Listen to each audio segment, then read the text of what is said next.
What's up everyone, and welcome back to the MMA Zone. Today, let's get started with UFC 327 title fight update. Yesterday, we uploaded a video about a potential UFC 327 main event leak, Joshua Van versus Tatsuro Taira, and it looks like we've got a huge update. Before we continue, make sure to leave a like on the video to help support the channel. If you didn't catch yesterday's video, go check it out. But basically, Kevin K tweeted that UFC 327 could feature Van versus Taira. After that, Van tweeted that he signed a contract, but he didn't name an opponent. Well, it looks like we've now got confirmation. Last night, an X user posted a fake Joshua Van versus Manel Kape announcement, and Kape reacted by saying that Taira was promised a title shot following his win over Brandon Royval. Fake news, I am not fighting my son Joshua Van. My team and I have been pushing for this fight since my last one. However, according to the UFC, they had already promised a title shot to Taira after he defeated Brandon Royval. Even knowing that, we kept pushing to make this fight happen on March 7th. UFC told us there was a strong possibility. I was already cutting weight by Monday. I was down to 144 pounds. In the end, the UFC decided not to move forward with the fight because of the short time. We keep moving forward, patient as always. And believe me, patience is something I've mastered. He then followed by saying that he could sit and wait for the title shot, but he doesn't want to do that, and calls for a fight in May or June. The UFC gave me the opportunity to sit out and wait for the title fight winner. And knowing they honored their promises, I could definitely wait. That's what most fighters would do. But I'm not most fighters, and I'm not a coward who sits on his ranking position. I want one more fight in May or June, because that's going to be the biggest contract renewal in this division. You can call me the Floyd Mayweather of the flyweights.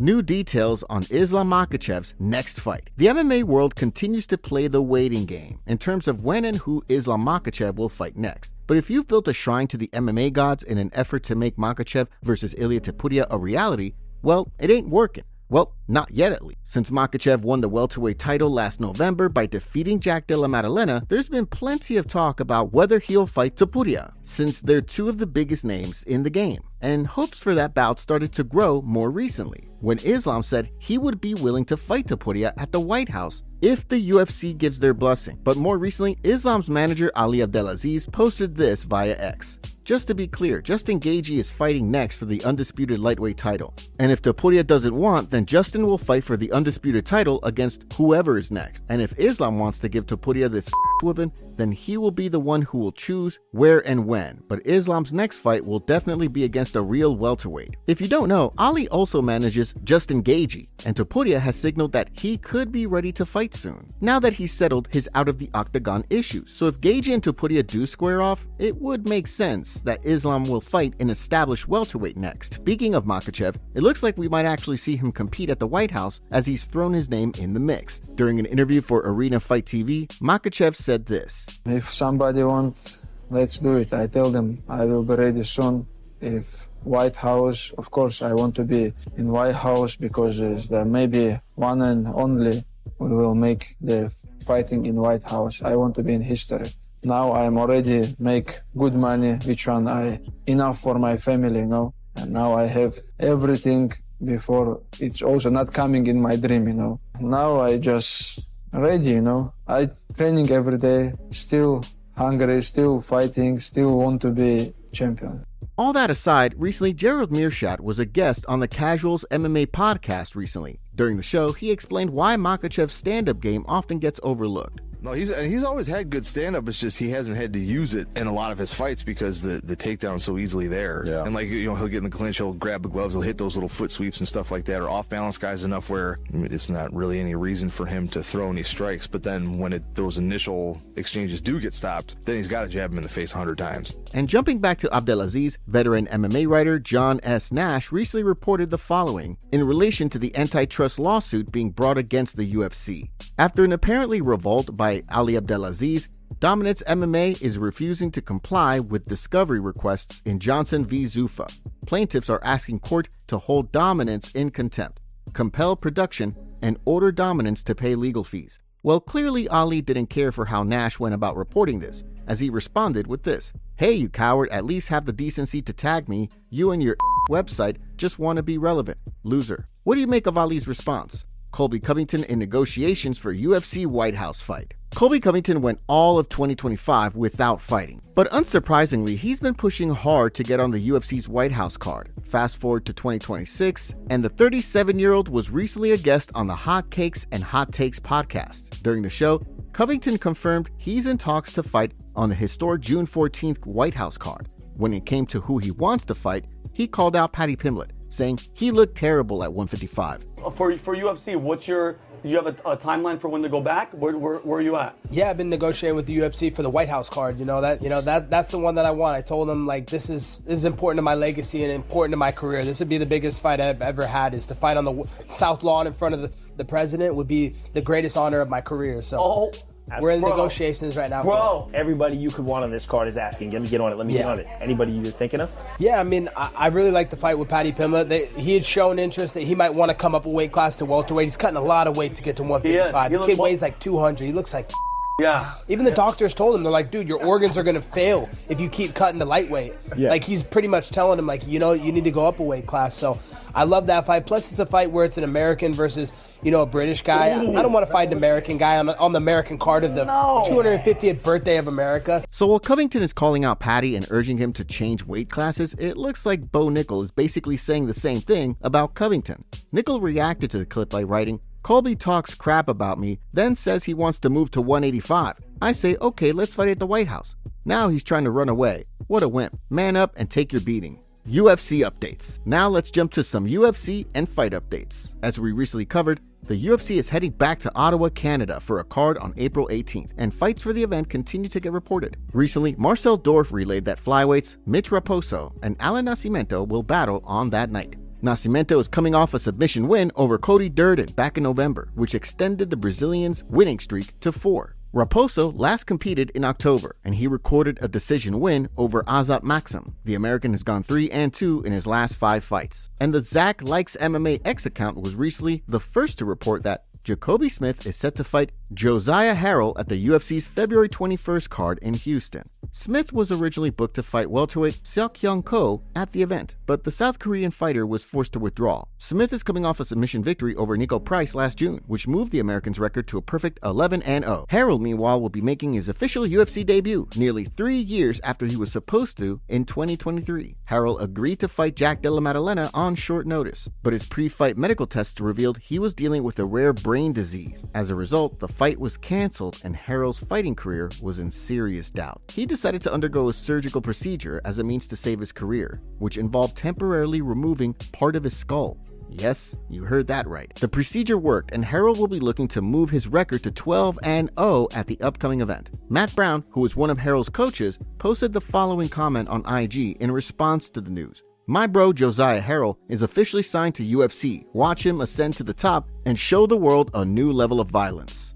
That is quite the comeback story. Now, it remains to be seen when and who Arman Tsarukyan will fight next in the cage, but it looks like the lightweight contender could be returning to the grappling world for his next competition. Recently, jiu-jitsu phenom Mike Musumeci challenged Tsarukyan to a roll after he defended his bantamweight title at UFC BJJ3 by submitting Shea Montag. While talking to the UFC's broadcast team afterward, Musumeci explained why he wants to get after it with Arman.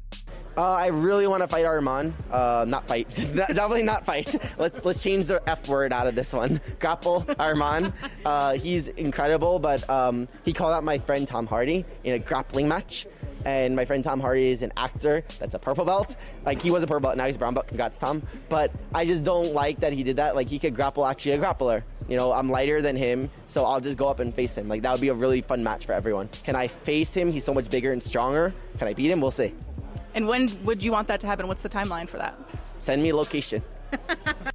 And not surprisingly, Tsarukyan didn't take long to respond via IG. He said this: "Tell your boss to send me a contract," to which America's Musumeci responded with, "Brother, I have to check your grappling. We both have the same boss, Hunter, and we both agree now, so let's do it." And lastly, we covered the match between Valter Walker and Zion Clark. Well, it looks like Johnny Walker isn't too happy with his brother because he went on social media and called him, writing, "He doesn't deserve use my name. He is not a Walker. I am very sad. I stand up for family. Family is what I fight for, and have no respect on my family, my wife, and my mom."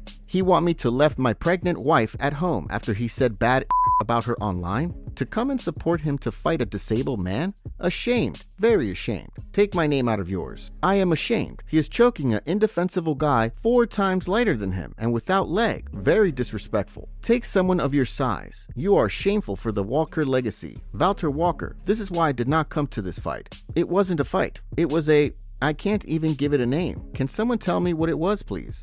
Dustin Poirier breaks his toe while training. Dustin Poirier has been teasing recently that maybe, just maybe, he could walk out of the octagon one more time. But if the legend's been thinking about coming out of retirement right away, that plan has hit a bit of a snag. Recently, the 37-year-old has acknowledged he would pick up the phone if the UFC called him about fighting Justin Gaethje one more time. Well, whether it's because Poirier is seriously thinking about fighting again or not, he continues to train. And more recently, the former lightweight contender broke his toe while doing so. If you don't like looking at a toe bend in a way that it's not supposed to, then you might want to look away. It hurt, but I'm gonna do it again. All right, you ready? It hurt, but I'm gonna do it for camera. Y'all ready? What do we got?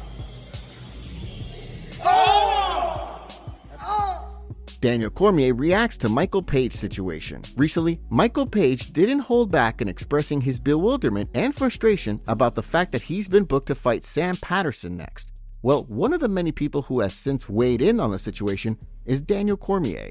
After it was announced that Page will fight Patterson at the UFC's March 21st card in London, he told MMA Junkie he was annoyed by the booking. After all, Page is coming off victories over notable middleweights like Shara Bullitt and Jared Cannonier. So while Page respects Patterson, it's not a big-name opponent like he was expecting. Well, since then, Cormier responded to Page's take via his YouTube channel. Here was some of what the legendary fighter had to say about the situation. If he was a little bit let down by the matchup, but again, I don't want to be Sean Shelby because how hard would it be to match up a guy that seems to be so difficult to fight? So now we end up with him versus Sam Patterson. Sam Patterson wins this fight. It's great for him. MVP wins this fight. Then what is next? Because if you can't get a fight after beating Jared Cannonier, I don't know how much easier it's going to get people to say yes to a fight after you fight Sam Patterson. I think it puts a little pressure on him to go out there and do something spectacular. Like I said, Khamzat Chimaev heated altercation with the UFC fighter. Back in 2020, Gerald Meerschaert found out the hard way that Khamzat Chimaev is a serious wrestler. And as it turns out, he also learned that Chimaev doesn't play around during fight week either. Meerschaert faced Chimaev in September of that year, in what was the Chechen's third UFC bout. Just 17 seconds in, Chimaev sent Meerschaert's consciousness into orbit with a right hand. Fast forward to 2026, and Meerschaert was a guest on the Casuals MMA podcast. During the interview, he recounted how he and his team ran into Chimaev and his coaches during fight week. And as you're about to see and hear, things went off the rails pretty quickly. We met in the hall. This is during, and like we see him in the hallway is me and Brendan Allen, and then him and his coaches. And he walks up to me and kind of gets in my face and we start talking back and forth. And it was like the dumbest talk, two guys see each other and we're trying to see oh yeah, you want, yeah. Like we're both I don't know exactly what he's saying. I probably said some dumb, but we're both just like he got aggressive.